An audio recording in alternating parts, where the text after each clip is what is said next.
Welcome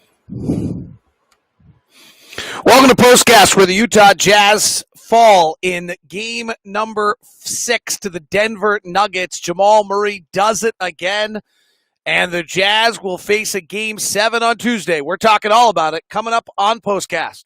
POSTCAST is brought to you by the store at 600 South and 20th East, also located at the Gateway. Stop by, get the mudslide cookie because you probably are going to need one to make yourself feel a little bit better after this one, and stop by and see all the other great things there. All right, we'll open up the question chat room for you as well. The story of the day is Jamal Murray goes for 50. He's scored 92 points in elimination games. The Jazz simply can't stop him. He's in another place at another time. He's just been remarkable in the way he is playing and what he is doing. He went 17 of 24 today, 9 of 12 from 3. There's no question that guys are shooting better in the bubble than they ever have before. There's no question that guys are shooting with immense confidence in the bubble. There's something to the fact that everybody is playing on the same floor and playing against in the same setting every single night, and in turn, I think it's leading to better shooting. What Denver did today is ridiculous. The Jazz defense has got to get better. The effective field goal percentage of Denver was 68%. The Jazz defensive rating was about a 130. I said it earlier in the series, if the Jazz don't start stopping someone in the series, it's going to get tough, and it's now tough. So we'll have a game 7. Probably what everybody expected. It was a 50-50 series from the start, and we've just gotten superhuman performances from both sides. And it's interesting. Denver's found different ways to get Murray. The fact is that on one of the things for Murray is the pick and roll with Jokic is not nearly as effective as it was early in the season, so they're finding other ways to get him the ball and to get him pick and roll action, and using switches and letting him come off things on his own. And he is in turn he's playing with incredible confidence. I heard his post-game interview afterwards was remarkable. Denver took 36 of their 71 shots as threes today. During the regular season, Denver shot 32% of their shots as threes. They hit 18 of 36 today. During the regular season, they hit 36%. I mean, this is just not the same team, whether it's because of the bubble or because our defense is so bad or what it is. I don't know, but this is a completely different shooting team. It has been all series. I mean, frankly, the Jazz should have won game 1. They should have won game 4. Should have been 3-0 Jazz and then 3-0 Nuggets. That's disconcerting, by the way. The Nuggets have outplayed the Jazz now for 3 straight games. We had an out-of-body shooting experience, and one of them, they might have had an out-of-body shooting experience tonight. But that game, that was much closer. Only 1 lead change and 1 tie in this entire game today. Jazz got out early. I thought the game swung. It was 28-18 Jazz. Jokic goes out with 2 fouls. Plumlee and their bench comes in, shows great energy, and changed the game. Our bench was not good tonight. Plus minus on our bench. Bradley couldn't stay on the floor. Morgan got like a possession. Clarkson was minus 24 in 30 minutes. Niang was minus 19 in 20 minutes. And Gary Harris coming back, playing 21 minutes, gave them better depth and better players on the floor. It was a big deal. Jazz defensive rating today, a 130 plus. I mean, you got no chance. 131. Jazz was 118 offensively. You should win with that. So we'll it's going to be a battle on Tuesday. Nuggets have all the momentum in the world. Jazz were as visibly frustrated as we've seen them on the floor, and then coming off the floor, they were equally as frustrated. Gobert kicking chairs, Donovan throwing a bike to the ground. Be interesting to see how this plays. All right. Let's go to the questions. Lee, kind of depressing. What are the chances the Jazz will win Game 7? Probably 50-50, right? They've won 3. They've lost 3. It's been a pretty even series, frankly, when you all put it all together. I think it's going to be really fascinating to see whether nerves have an impact on Game 7 in any way, shape, or form, because there's no crowd, and so everything, it's a very different Game 7. Jazz have never lost a series down 3-1. Nuggets have never won a series down 3-1, but I think that's all out the window because the bubble's so different. The good news is, frankly, that we're not playing in Denver.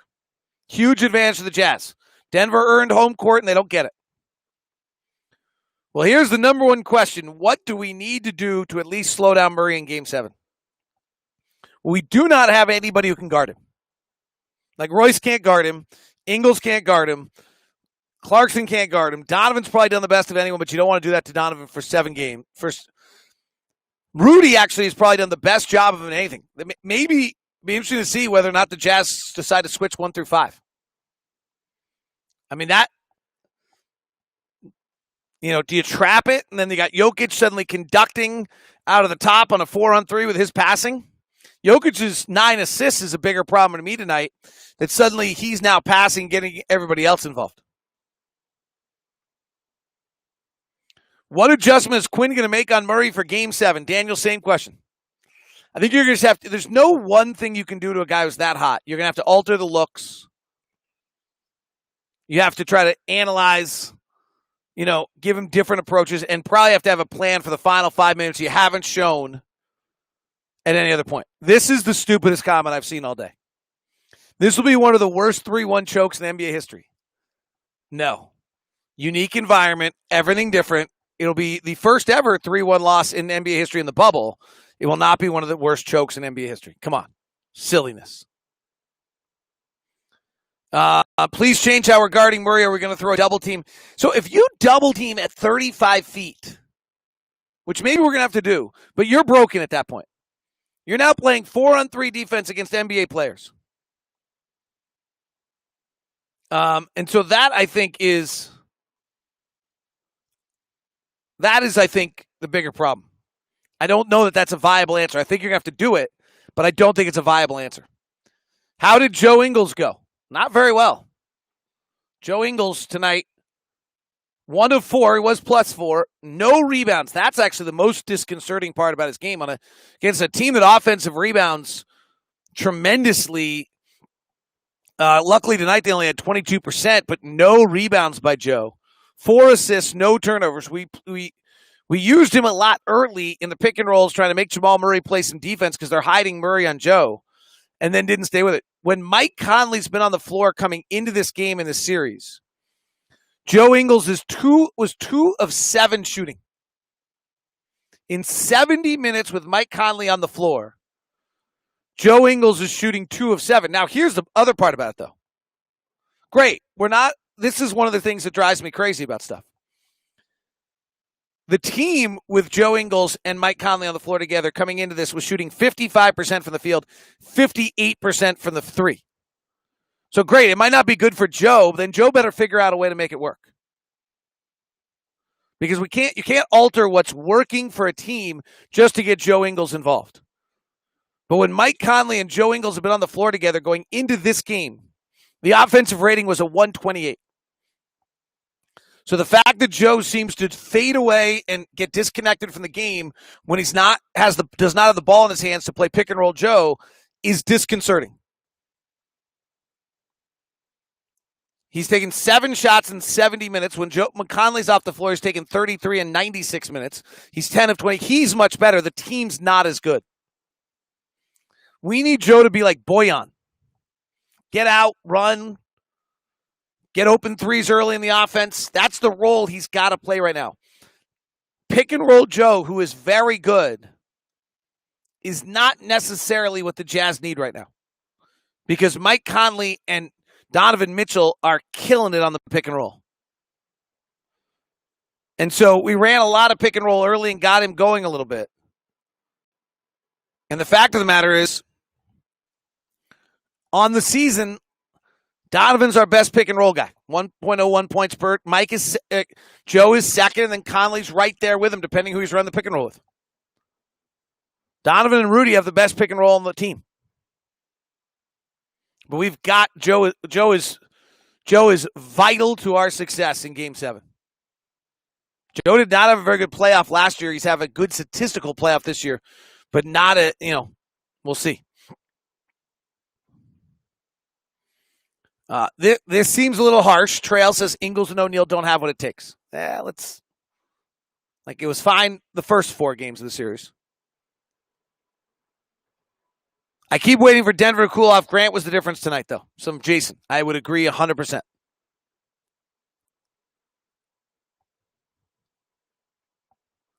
Coach Q was I think he's meaning abdominal or yeah. I don't know what he means. Okay.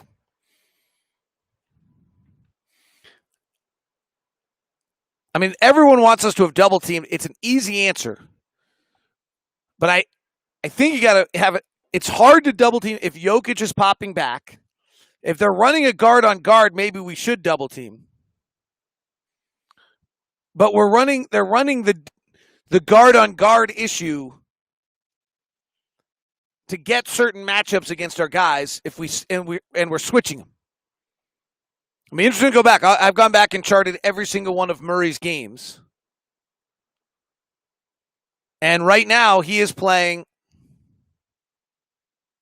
he is playing at an incredible. Another analyst said Rudy is being useless tonight. I don't think he was useless. I do think that he had a hard time scoring down low over a body. His defense actually on Murray for a period of time was actually pretty good. And they've taken Rudy out of a lot of the defensive sequences because he was causing them problems. Would be my answer to that. Two questions. Why didn't we double? Why didn't they hardly run any pick and roll and O? And why didn't they run anything at Murray besides? So we put Clarkson on Murray. I thought this was misunderstood by a lot of people. We put Clarkson on Murray because we had Royce on Jokic so they could switch. Or trap the ball. One of the two. I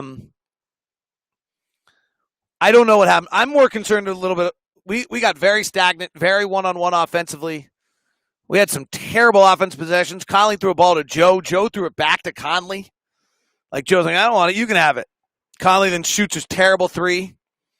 We did not look in sync tonight, and our post-game reaction did not look like we were very happy. Let's go over to Instagram. Thoughts on Royce tonight? I mean, I think he's having a hard time guarding Jamal Murray, and that's his value. I don't know what – I mean, like, he's not going to suddenly score. So I don't know what my thoughts on Royce are. I mean, I think we need a little bit more out of him. Let me just – this is everyone's question.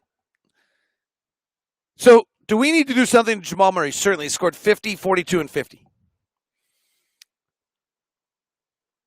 You can try to double team at 35 feet, but he's passing the ball to Jokic, who's one of the best passers in the league at that point. You're now bringing a third guy to Jokic at likely 25 feet. You're now guarding three guys with two guys below with a great passer with the ball in his hands. Or you're double teaming Murray and just letting Jokic shoot the three. Are we doing that? Like, let's make sure we understand what we're calling for. So if you want Murray to be double teamed at 35 feet the way they did to Dame Lillard, which might be valid at this point, and our defense has not been good, so maybe this is the right answer, but you're double teaming 40 feet, 35 feet. They're playing 4-on-3 the rest of the way, and they're NBA players. We're not playing junior jazz. We're not playing ward ball. Everybody can shoot. Everybody can score. Everybody can dunk. So make sure you actually, it's great. We got to run a double team out. Maybe we should be trapping the pick and roll. We haven't trapped the pick and roll all year. If you suddenly make a team, we always said this and we brag about this when we do it to somebody else. You make a team change everything about them defensively and play a defense they've never played before in the playoffs, you break them. That's what we did to Oklahoma City. It's kind of what we did to Denver earlier in the series, and they went back to playing the game a little differently. So, sure, it's easy, and it might be right. He went 50, 44, 50, 42. He might be right, but you better be sure you actually think it's going to work.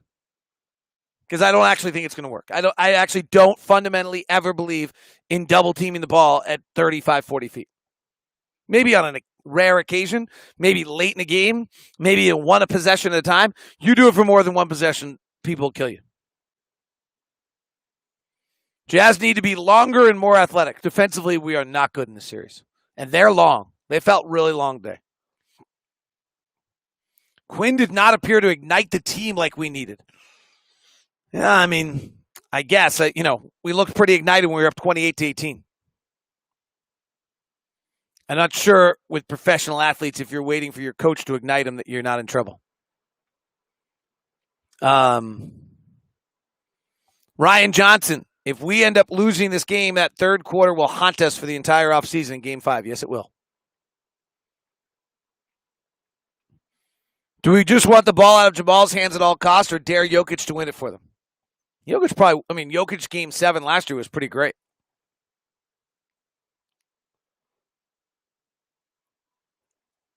I think he was. I'm trying to look it up right here. Jokic Game 7 last year against San Antonio, 21, 15, and 10 on 9 of 26. Game 7 against Portland, he was 11 of 26. So that's 20 of 46. That's not great.